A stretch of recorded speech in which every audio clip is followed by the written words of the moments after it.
اعوذ باللہ من الشیطان الرجیم بسم اللہ الرحمن الرحیم اولئک الذین لعنهم اللہ ومن یلعن اللہ فلن تجد له نصیرا ام لهم نصیب من الملک فاذا لا یؤتون الناس نقیرا۔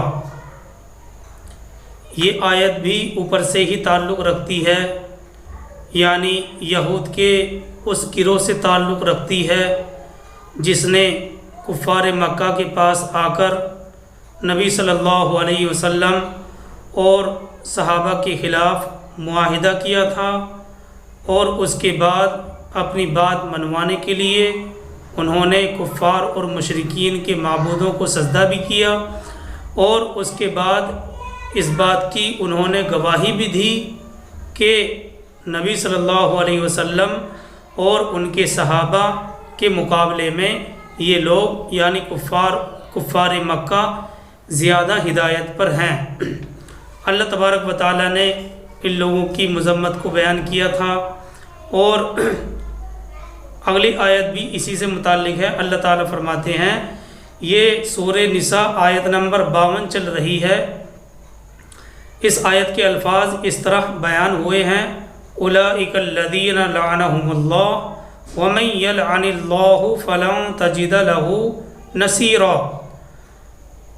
یہی وہ لوگ ہیں جن پر اللہ نے لعنت بھیج دی ہے، اور جس پر ومن یلعن اللہ فلن تجد له نصیرا، اور جس پر اللہ لعنت بھیج دے پھر تم اس کے لیے کوئی مددگار نہیں پاؤ گے۔ ہمیں اس آیت کریمہ میں یعنی آیت نمبر 52 میں تھوڑا غور و فکر کرنا ہے۔ دیکھیے، آیت کریمہ کے اندر بیان کیا گیا کہ یہی وہ لوگ ہیں جن پر اللہ کی لعنت ہے، اور جس پر اللہ کی لعنت ہوتی ہے اس کا کوئی مددگار آپ نہیں پاؤ گے۔ دیکھیے، اللہ کی لعنت دنیا اور آخرت میں رسوائی کا سبب ہوا کرتی ہے۔ اللہ کی لعنت دنیا اور آخرت میں رسوائی کا سبب ہوا کرتی ہے۔ آخر اس لعنت سے کیا مراد ہے اور اس لعنت کا مطلب کیا ہے؟ دیکھیے، لعنت نام ہے اللہ کی رحمت سے دوری کا، اور انتہائی رسوائی اور ذلت کا۔ جس پر اللہ کی لعنت ہوتی ہے وہ اللہ کا قرب حاصل نہیں کر سکتا، اور لعنتی کے بارے میں قرآن اور حدیث میں بڑی سخت وعیدیں آئی ہیں، جن سے معلوم ہوتا ہے کہ وہ شخص دنیا اور آخرت میں رسوا ہو کر رہتا ہے۔ تو یہ ہے لعنت کا مفہوم۔ لعنت نام ہے اللہ کی رحمت سے دوری کا اور انتہائی رسوائی اور ذلت کا۔ جس پر اللہ کی لعنت ہوتی ہے وہ کبھی اللہ کا قرب حاصل نہیں کر سکتا، اور لعنتی کے بارے میں قرآن اور حدیث میں بڑی سخت وعیدیں آئی ہیں، جن سے معلوم ہوتا ہے کہ وہ شخص دنیا اور آخرت میں رسوا ہوگا۔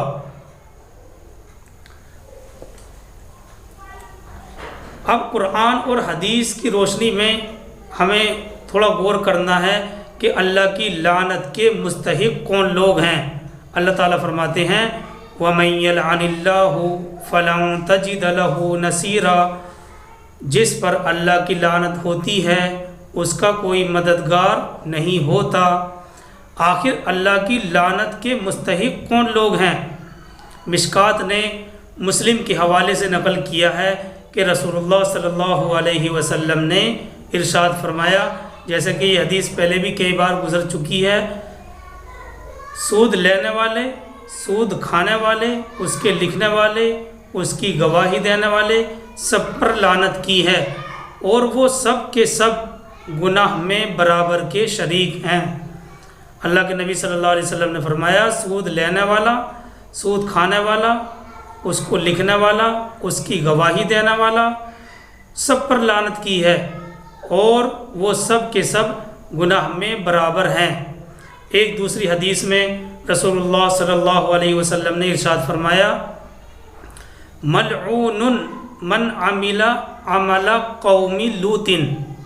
حدیث کے الفاظ ہیں، ملعون من عملا عمل قوم لوطن، یعنی جو آدمی لوط علیہ السلام کی قوم کے جیسا عمل کرے وہ لعنتی ہے۔ وہ شخص جو قوم لوط علیہ السلام کی قوم کے جیسا عمل کرے وہ لعنتی ہے، یعنی مرد سے بدفعلی کرنے والا۔ پھر ارشاد فرمایا اللہ تعالیٰ نے اللہ کے نبی صلی اللہ علیہ وسلم نے اللہ چور پر لعنت بھیجتا ہے جو انڈے اور رسی جیسی کمتر چیز کی بھی چوری کرنے سے گریز نہیں کرتا، جس کی وجہ سے جس کی پاداش میں اس کا ہاتھ کاٹا جاتا ہے۔ تو اللہ کے نبی صلی اللہ علیہ وسلم نے اس حدیث میں اسی چیز کو بیان کیا ہے، اور اسی طرح سے ابو داؤد، ابن ماجہ اور مشکات میں ہے کہ اللہ لعنت بھیجتے ہیں شراب پر، اس کے پینے والے پر، پلانے والے پر، اس کے بیچنے والے پر، اس کے نچوڑنے والے پر، اس کے اٹھانے والے اور منگوانے والے پر۔ اللہ کے نبی ابو 3 کتابوں کے اندر ہے، ابو داؤد، ابن ماجہ اور مشکات میں اللہ تعالیٰ لعنت بھیجتے ہیں شراب پر، اس کے پینے والے پر، پلانے والے پر، اس کے بیچنے والے پر، نچوڑنے والے پر، اس کے اٹھانے والے پر اور منگوانے والے پر۔ ایک اور حدیث میں رسول اللہ صلی اللہ علیہ وسلم ارشاد فرماتے ہیں 6 آدمی ایسے ہیں جن پر میں نے لعنت بھیجی ہے۔ خود اپنی طرف نسبت کرتے ہوئے اللہ کے نبی صلی اللہ علیہ وسلم ارشاد فرماتے ہیں کہ 6 آدمی ایسے ہیں جن پر میں نے لعنت بھیجی ہے، اور اللہ بھی ان پر لعنت بھیجتا ہے، اللہ نے بھی ان پر لعنت کی ہے۔ اور آگے اللہ کے نبی صلی اللہ علیہ وسلم نے فرمایا ہر نبی مستجاب الدعوات ہوتا ہے، ہر نبی کی دعائیں قبول ہوتی ہیں، اور ایک دعا تو ضرور ایسی ہوتی ہے جو اس کے حق میں اللہ تبارک و تعالی ضرور قبول فرماتے ہیں۔ دیکھیے یہی دعا اللہ کے نبی صلی اللہ علیہ وسلم نے اپنے لیے اپنی امت کو نجات دلوانے کے لیے آخرت میں ذخیرہ کر کے رکھی ہوئی ہے، اسی کو مقام محمود کہا جاتا ہے۔ بہرحال اللہ کے نبی صلی اللہ علیہ وسلم فرماتے ہیں ہر نبی مستجاب الدعوات ہوتا ہے۔ وہ 6 آدمی یہ ہیں جن پر میں نے لعنت بھیجی ہے اور اللہ بھی اس پر لعنت بھیجتا ہے۔ نمبر 1 اللہ کی کتاب میں زیادتی کرنے والا۔ نمبر 2 وہ شخص، دیکھیے نمبر 2 وہ شخص جو جبر اور قہر سے حکومت حاصل کرے۔ جی ہاں، حدیث میں 2 نمبر وہ شخص ہے جو جبر یعنی ظلم اور قہر سے حکومت حاصل کر کے اس آدمی کو عزت دے جس کو اللہ نے ذلیل کیا ہو، اور جس کو اللہ نے عزت عطا کی ہو اس کو ذلیل کرے۔ نمبر 3 اللہ کی تقدیر کو جھٹلانے والا۔ نمبر 4 اللہ کی حرام کی ہوئی چیزوں کو حلال سمجھنے والا۔ نمبر 5 وہ شخص جو محرمات کو حلال سمجھنے والا ہو۔ اور نمبر 6 میری سنت اور میرے طریقے کو چھوڑنے والا۔ اللہ کے نبی صلی اللہ علیہ وسلم فرماتے ہیں یہ 6 آدمی ہیں جن پر میں نے بھی لعنت بھیجی ہے اور اللہ بھی لعنت بھیجتا ہے۔ نمبر 1 اللہ کی کتاب میں زیادتی کرنے والا، وہ شخص جو قہر اور جبر سے حکومت حاصل کرے اور اس آدمی کو عزت دے جس کو اللہ نے ذلیل کیا ہو، اور جس کو اللہ نے عزت دی ہو اس کو ذلیل کرے۔ نمبر 3 اللہ کی تقدیر کو جھٹلانے والا، اللہ کی حرام کی ہوئی چیزوں کو حلال سمجھنے والا۔ نمبر 5 وہ شخص ہے جو محرمات کو حلال سمجھنے والا ہو، یعنی ان سے میاں بیوی کے رشتے تعلقات قائم کرنا حرام کر دیے ہیں اللہ تبارک و تعالیٰ نے، لیکن یہ اپنے لیے اس کو حلال سمجھتا ہے۔ وہ شخص یعنی جو محرمات کو حلال سمجھنے والا ہو اس پر اللہ کے نبی نے بھی اور اللہ نے بھی لعنت بھیجی ہے۔ نمبر 6 میری سنت اور میرے طریقے کو چھوڑنے والا۔ ان احادیث سے معلوم ہوتا ہے لعنت کے بارے میں، کیونکہ آیت کریمہ کے اندر لعنت کا ذکر کیا گیا ہے تو اس کی وضاحت ضروری سمجھی گئی۔ لعنت کہتے ہیں اللہ کی رحمت سے دوری کو، اللہ کی رحمت سے دوری کو، یعنی یہ شخص اللہ کی رحمت سے دور ہو چکا ہے۔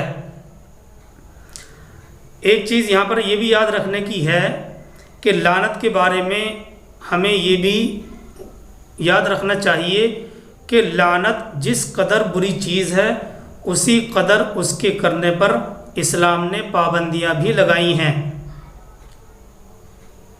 جس قدر لعنت بری چیز ہے اسی قدر اس کے کرنے پر اسلام نے، شریعت نے پابندی بھی لگائی ہے۔ کسی مسلمان پر لعنت کرنا حرام ہے، اور کفر کرنے والے پر بھی لعنت اسی وقت میں کی جا سکتی ہے جبکہ اس کا کفر پر مرنا یقینی ہو۔ ترمذی کی روایت ہے، مشکات نے ترمذی کے حوالے سے نقل کیا ہے، حضرت ابن مسعود رضی اللہ تعالیٰ عنہ فرماتے ہیں کہ رسول اللہ صلی اللہ علیہ وسلم نے ارشاد فرمایا، مومن وہ نہیں ہے جو طعنہ کرنے والا ہو، لعنت کرنے والا ہو اور بدگوئی کرنے والا ہو۔ مومن وہ نہیں ہے جو طعنہ باز ہو، لعنت باز ہو اور نہ ہی بدگو ہو۔ اور حضرت ابو دردہ رضی اللہ تعالیٰ عنہ فرماتے ہیں، میں نے رسول اللہ صلی اللہ علیہ وسلم کو یہ فرماتے ہوئے سنا کہ جب بندہ کسی شخص پر یا کسی چیز پر لعنت بھیجتا ہے تو وہ لعنت آسمان کی طرف چڑھتی ہے، جس پر آسمان کے دروازے بند ہو جاتے ہیں، پھر وہ زمین کی طرف لوٹ جاتی ہے تو زمین کے دروازے بھی اس پر بند کر دیے جاتے ہیں، یعنی زمین بھی اس لعنت کو قبول نہیں کرتی۔ پھر وہ دائیں اور بائیں گھومتی ہے، جب اسے راستہ نہیں ملتا تو پھر وہ شخص جس پر لعنت کی گئی ہے، جی ہاں وہ شخص جس پر لعنت کی گئی ہے اس کے پاس پہنچتی ہے۔ اگر وہ واقعی لعنت کا مستحق ہوتا ہے تو اس پر لعنت پڑ جاتی ہے، اور اگر وہ لعنت کا مستحق نہیں ہوتا تو پھر لعنت کرنے والے پر یہ لعنت پڑ جاتی ہے۔ تو ان تمام احادیث سے یہی پتہ چلتا ہے کہ لعنت بری چیز ہے اور اس سے بچنا چاہیے۔ آگے چلتے ہیں آیت نمبر 53 کی طرف۔ اللہ تعالیٰ فرماتے ہیں، ام لہم نصیب من الملک فإذا لا يؤتون الناس نقیرا، اور آیت نمبر 54، ام یحسدون الناس علی ما آتاہم اللہ من فضلہ فقد آتینا آل ابراہیم الکتاب والحکمت وآتیناہم ملکا عظیما۔ اللہ تعالیٰ فرماتے ہیں، ام لہم نصیب من الملک، کیا ان کا کوئی حصہ ہے اقتدار میں؟ سوالیہ طور پر اللہ تعالیٰ فرماتے ہیں کیا ان کا کوئی حصہ ہے اقتدار میں؟ کوئی حصہ سوالیہ طور پر۔ زمین اور آسمان کی بادشاہی تو اللہ کی ہے، مالک الملک اللہ ہے، تو کیا ان کو اللہ کے پاس سے کوئی اختیار ملا ہوا ہے؟ فَإِذَا لَا يُؤْتُونَ النَّاسَ نَقِيرًا، ہاں اگر ایسا ہوتا تو یہ لوگوں کو تل کے برابر بھی کوئی چیز دینے کو تیار نہ ہوتے۔ نقیر کا لفظ استعمال کیا گیا ہے آیت کے اندر، نقیر کہتے ہیں تل کو، یعنی کمتر سے کمتر چیز۔ فَإِذَا لَا يُؤْتُونَ النَّاسَ نَقِيرًا، یعنی اگر اللہ کے پاس سے ان کو بادشاہت میں سے کوئی حصہ مل جاتا تو یہ دوسرے لوگوں کو تل کے برابر بھی کوئی چیز دینے کو تیار نہ ہوتے۔ آگے چلتے ہیں آیت نمبر 54 کی طرف۔ ام یحسدون الناس علی ما آتاہم اللہ من فضلی، اللہ تعالیٰ فرماتے ہیں، ترجمہ اس کا یہ ہے، کیا یہ حسد کر رہے ہیں، یعنی یہی لوگ جن کے اوپر بات چل رہی ہے، کیا یہ حسد کر رہے ہیں لوگوں سے اس بات پر جو اللہ نے ان کو اپنا فضل دیا ہے؟ علی ما آتاہم اللہ من فضلی، اس بات پر کہ جو اللہ نے ان کو اپنا فضل دیا ہے۔ اصل میں اس حسد کا نتیجہ ہے یہی ہے جو یہ ایمان والوں سے رکھتے ہیں کہ اللہ تعالیٰ نے ان لوگوں میں اپنا آخری نبی کیوں بھیج دیا اور ان کو اپنی آخری کتاب کیوں کر دے دی، یہ لوگ تو ہماری نظر میں حقیر ہیں، یعنی تمام انسانوں کو وہ حقیر سمجھتے ہیں۔ اب یہ اس حسد کی آگ میں جل رہے ہیں۔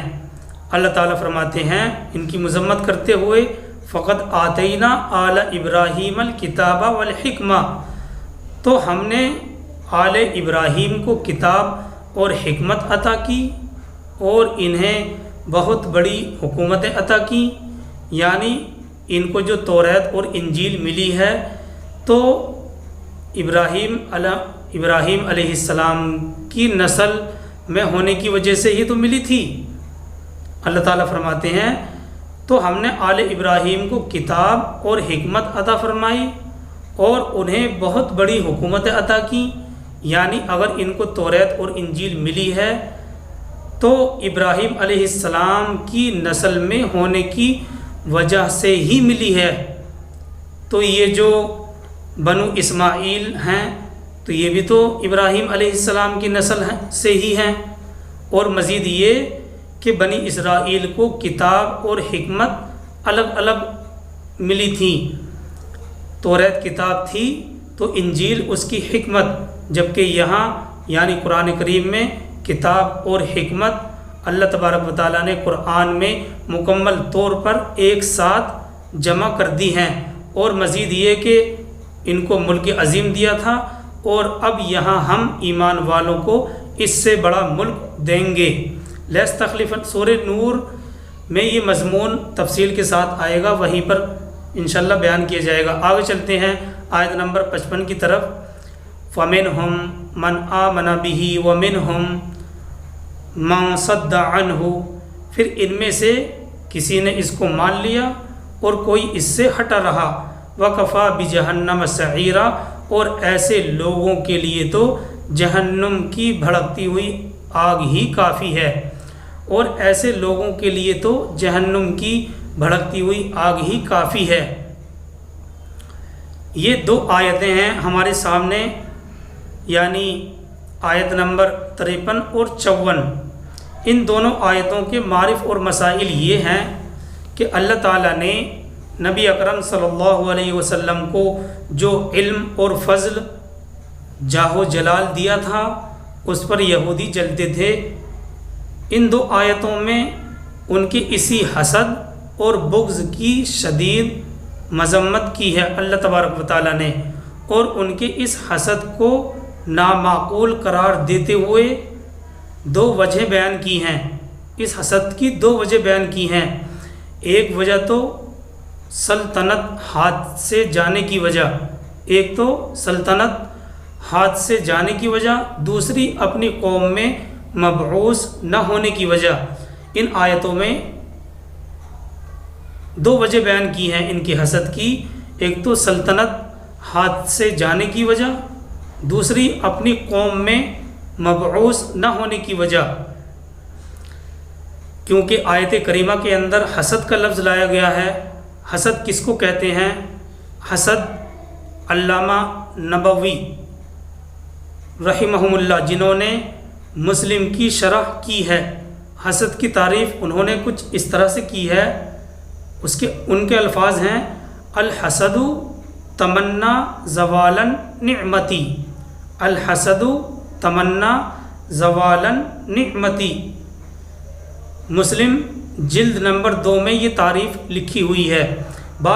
یعنی دوسرے آدمی کی نعمت کے زوال کی تمنا کرنا، دوسرے آدمی کی نعمت کے زوال کی خواہش کرنا حسد کہلاتا ہے، اس کو حسد کہا جاتا ہے، اور یہ سراسر حرام ہے۔ اسلام میں اس کی ذرہ برابر بھی گنجائش نہیں ہے۔ مسلم جلد نمبر 2 میں حدیث ہے، رسول اللہ صلی اللہ علیہ وسلم کا ارشاد ہے: تم آپس میں حسد اور بغض نہ رکھو اور نہ ہی ایک دوسرے سے پیٹ پھیرو، بلکہ اللہ کے بندے بن جاؤ، اللہ کے بندے اور بھائی بن جاؤ۔